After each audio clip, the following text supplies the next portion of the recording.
A glacier is an accumulation of snow and ice, qualified as permanent on a human scale, in other words, several decades. Au-delà de quelques décennies.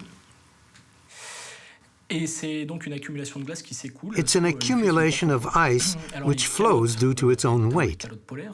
Ice caps, especially polar caps, are a specific kind of glacier in that they're made of exactly the same elements. But unlike a glacier, which will have a channel flow in a valley in which it flows, in an ice cap the flow occurs in every direction, since caps are generally on relatively flat surfaces. Size is also taken into consideration when differentiating glaciers. Caps, and especially polar caps, have much larger extensions than mountain glaciers. Glaciers mainly play a local role.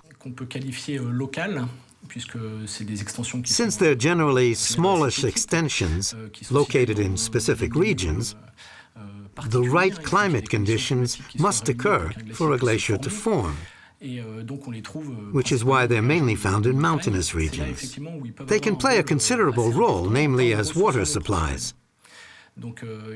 A glacier loses part of its mass during the summer,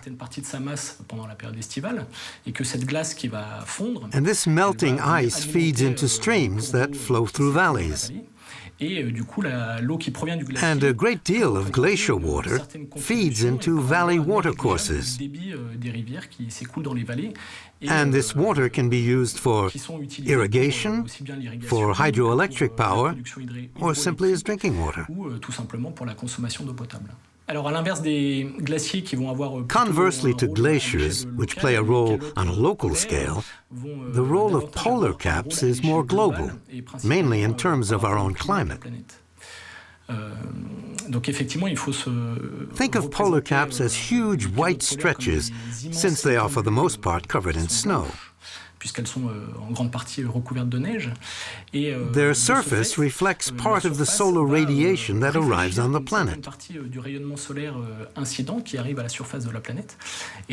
And since these surfaces are very white, a large portion of the solar energy is reflected out into the atmosphere and into space. And that's the major role large ice caps play in regulating the climate on the planet.